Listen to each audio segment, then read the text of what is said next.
In mid-April, the crypto market saw a sudden dip. Coins and tokens bled across the board, posting losses of 20% or more. However, there was one cryptocurrency that continued to move upwards against all odds. While the rest of the market crashed, Solana charged up the rankings with a 50% gain, and now seems to be moments away from becoming one of the top 10 largest cryptocurrencies by market cap. Now, given how rare it is to see this type of gain against the grain, you might be wondering what caused it and whether Solana still has room to grow. As it turns out, there has been a lot going on behind the scenes for Solana, and today I'm going to tell you why these developments suggest the Sol coin is just getting started.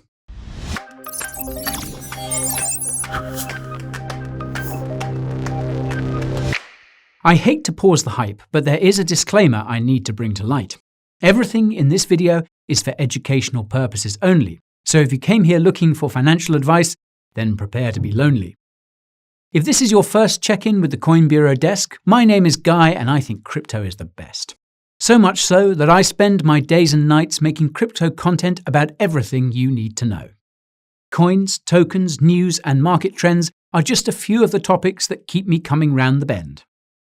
If you're as crazy for crypto as me, subscribe to the channel and ping that notification bell to get quality crypto content you need to see.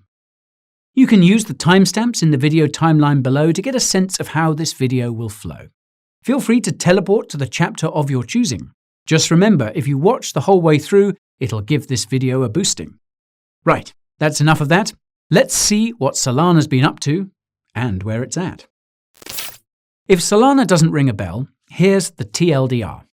Solana was created by Solana Labs, which was founded in late 2017 by a team of senior software engineers in San Francisco. The chief architect behind Solana is Anatoly Yakovenko, who drafted a white paper for something called Proof of History. Now, in short, Proof of History involves using Bitcoin's SHA-256 hash function as a way of keeping time inside a blockchain. While Proof of History is not a consensus mechanism, it does play a critical role in Solana's Proof of Stake consensus mechanism. Proof of History makes it possible for Solana validators to cram as many transactions as they can into a block, since they can easily be sorted out and verified by other validator nodes later using timestamps. When you combine this feature with Solana's block time of 400 milliseconds, you get a blockchain that can process over 50,000 transactions per second. According to Anatoly, Solana's TPS would be more than 700,000 were it not for hardware constraints, and Solana will only get faster as hardware improves. Now, what makes Solana's TPS score so impressive is that it also applies to its smart contracts. Usually, the high TPS reported by cryptocurrencies only applies to basic coin or token transactions. This makes Solana the fastest smart contract blockchain in cryptocurrency by a wide margin, and the project's primary goal is to be as fast as centralized marketplaces like the New York Stock Exchange. What's more is that Solana has very low barriers to entry for validators. There is technically no minimum stake required to join the blockchain, and this opens the door to some serious decentralization. To ensure security in such an open environment, the chances of being selected to produce a block are proportional to staked Sol coins, and the slashing penalties for misbehavior will eventually be 100%. The Solana mainnet went live in March last year, and if you want to get a closer look at what makes Solana's clock tick, you can learn about that using the link in the top right. One more thing you should know about Solana is that even though it's been around for more than a year, it is still technically in beta. Now, this might come as something of a surprise given that Solana already hosts a handful of decentralized applications, most notably the Serum DEX developed by the FTX cryptocurrency exchange. However, there are still a few critical details about the project that have yet to be defined. Most of these involve the tokenomics of Sol, which were unclear when I last covered Solana. Thankfully, a few of these details have been hammered out since then. So to briefly recap, Sol is a coin native to the Solana blockchain. Sol had an initial supply of 500 million, and 11.4 million of them were burned after the Solana community discovered a mysterious wallet address holding over 13.5 million SOL. I'll leave an article in the video description if you're curious about what happened there. Anyways, about 36% of SOL's initial supply went to private investors across 4 sale rounds between 2018 and 2020. These sales raised roughly $11 million. Around 23% of SOL's initial supply was allocated to the Solana Labs team directly or through the Swiss-based Solana Foundation, which was also founded by members of Solana Labs in July last year. 39% of SOL's initial supply was earmarked for community reserves, and these reserves are apparently custodied by the Solana Foundation. Only 1.7% of SOL's initial supply was sold to regular retail investors via CoinList last March, and this sale raised just under $1.8 million. A very small percentage of SOL was circulating until January this year, when 95% of SOL's initial supply was unlocked. Now, this somehow didn't have any effect on price, and I'll explain why that might be later on. Currently, 100% of all SOL used to pay for transaction fees are burned. Solana's updated documentation reveals that this will cut to 50% at some point, with the other 50% going to validators. The Solana community also voted to enable inflation for SOL in late January this year. SOL inflation began in February at 8%. And this 8% inflation rate will be cut by 15% per year until SOL's annual inflation hits 1.5%. This is projected to occur sometime in early 2031. Solana's documentation also notes that the Solana Foundation will earn inflationary rewards as well, though it's not entirely clear if this will add to the current inflation schedule. If you're wondering why all these details are so important, you probably haven't watched my video about tokenomics. Naughty. You can find it using the link in the top right. Besides making progress on the technical side, Solana's ecosystem has seen incredible growth over the last few months. In late October last year, Circle partnered with Solana to launch its USDC stablecoin on the Solana blockchain. USDC went live on Solana earlier this year, and there is now over 470 million USDC on the Solana blockchain. A few days later, Audius announced that they would be migrating their decentralized streaming protocol from Ethereum to Solana. I reckon this was an easy thing to do given that Solana had released their Ethereum bridge a few weeks earlier. In November, Solana announced the winners of their first ever hackathon. These included decentralized applications for peer-to-peer messaging, fantasy sports, DeFi protocol clones, blockchain fee delegation, and even an arcade fighting game called Soul Survivor. The Solana Foundation also announced the recipients of its first wave of developer grants. These included a Chainlink integration, a Ren integration, bridges to Cosmos-based blockchains like Terra, a browser extension wallet for Solana, and even a MetaMask integration. In December, the Solana blockchain suddenly went down. The outage lasted almost 6 hours, and according to the Solana team, it was, quote, due to a previously known issue in the block repair and processing code. I'll leave the full post-mortem report in the description if you're interested. Shortly afterwards, Solana announced that it had partnered with Arweave to store its blockchain data. Now, this is significant because Solana had initially intended to store data on its own blockchain. By the end of 2020, there were over 100 projects building on Solana, sustained by a network of over 350 validators processing the transactions from 5 million unique wallet addresses.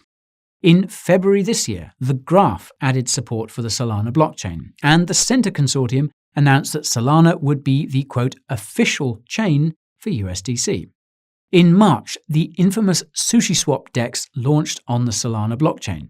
Tether's USDT stablecoin went live on Solana a few days later. At the end of March, Solana received $40 million in funding from cryptocurrency exchanges OKX and MXC. This is in addition to the $90 million Alemeda Research provided to 2 projects building on Solana in the months prior. I'll come back to that in a moment. There are now 250 projects building on Solana, which is insane considering that there were just 100 at the start of the year. This exponential growth is clearly visible on the price chart. SOL has gone up more than 20x since the start of the year.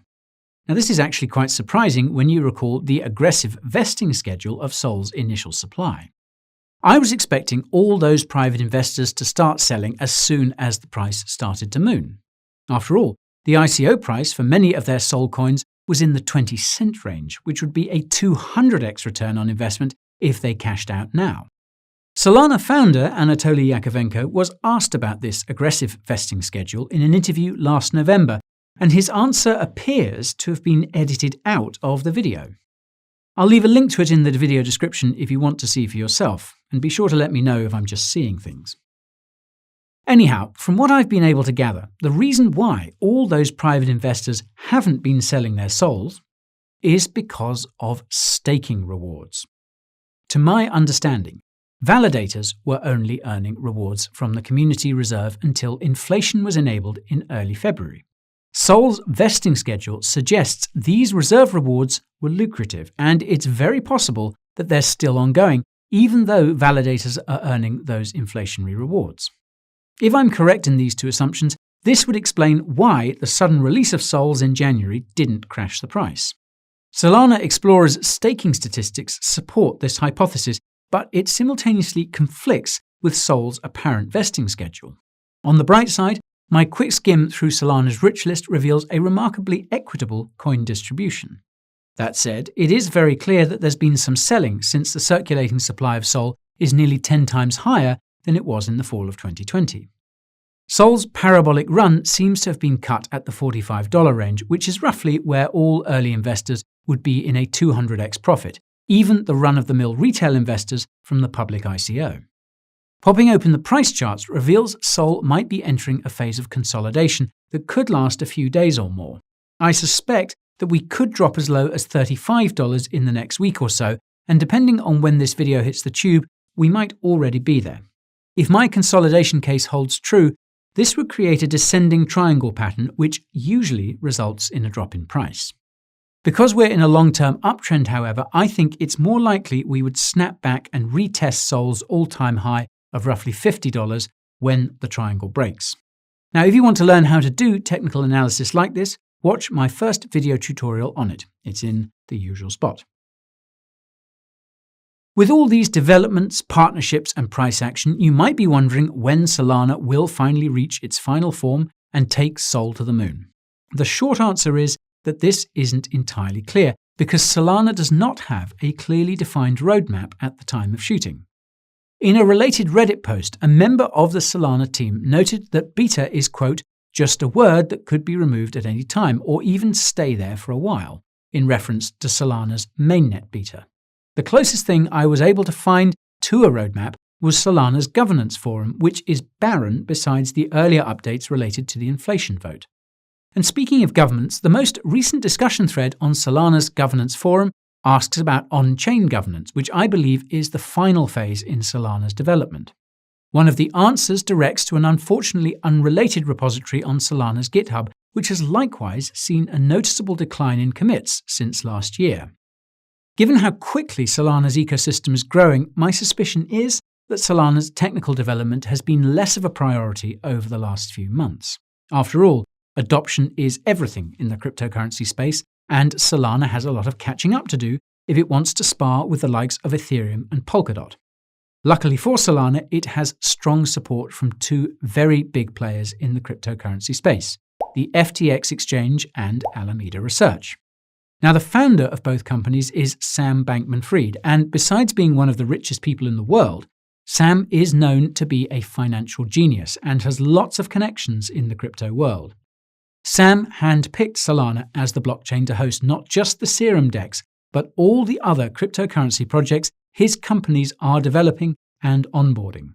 As I mentioned earlier, Alemeda Research shelled out over $90 million on just 2 projects that are building on Solana. The first is called Maps.me, an offline map and travel app with over 140 million users. The second is called Oxygen, a DeFi lending protocol that will provide additional infrastructure for Maps.me. Together, they will make it possible to instantly book and manage vacations directly in the Maps.me app. Sam and the Alemeda team are also hoping that Maps.me will serve as the on-ramp to their DeFi ecosystem, that will be powered by Serum and built on Solana. MAPS, Oxy, and SRM were all sold in IEOs through the FTX exchange, so be sure to keep your eye out for any more of those, because chances are they're going to be a part of something huge.